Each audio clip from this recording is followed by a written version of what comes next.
Everything has a price. Everything you do, every choice you make, you pay a price for it. I have lived a certain kind of life. I will tell you, I am more or less proud of the life I lived. If I ever slept at night, it would help me sleep at night. I have spoken my mind. I have said what I've had to say, and I've paid a price. I mean, I've talked about this, that I can barely get arrested in Hollywood. That cost me a lot of money. Yeah, my books, it's very hard for me to sell books overseas now because of the political correctness that's rampant over there.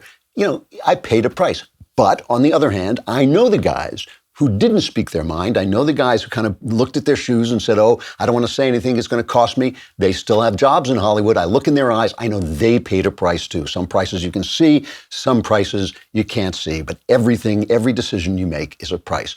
Voting for Donald Trump was one of the easiest decisions I ever made and one of the hardest things I ever had to do because it was clear to me that he was the better choice of the people we had for president. He's been a much better president than I feared he might be. He's been a very good president, but he does stuff that hurts him and hurts us. He's not, he's got some kind of mental glitch. Sometimes it's political. He's always got his political instincts cooking, but I said before that when the midterms happened, he kind of got it. He pulled back a little bit. And I said at the time, I don't think he's going to be able to keep that going because of his personality traits. And I think that's happening right this minute.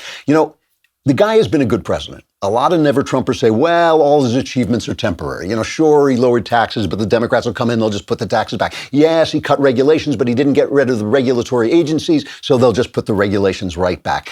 Whatever it is, yes, they're going to stack the Supreme Court. Whatever it is, they say he's temporary. A lot of the same people who tell me that his achievements are temporary told me that Obama's non-achievements were going to last, and I said they wouldn't because they were all executive orders. I was right about that. The one thing is, it's not temporary when you free Yazidi women from sexual slavery. That's not temporary. That's permanent, right? When they get out, when they're freed from sexual slavery of these horrible, horrible Islamists who took over this huge section of the Middle East in the person of ISIS, that's permanent.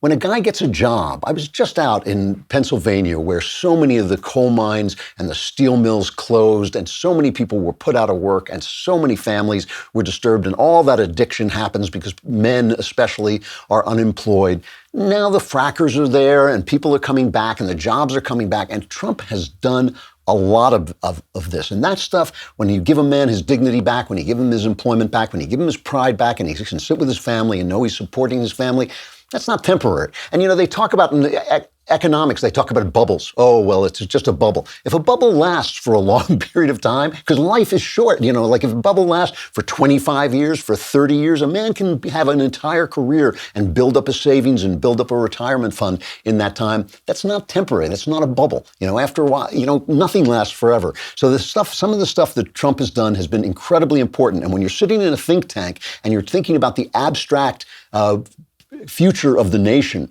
and you're thinking, yes, but once Trump is gone, then this will happen and that's happened. Okay, I get that. That's fair. But it doesn't have to do with the lives that he has changed for the better. And that is a real thing. And these were people who were forgotten. These people were forgotten by both the intellectuals on the right and the globalist elitists on the left.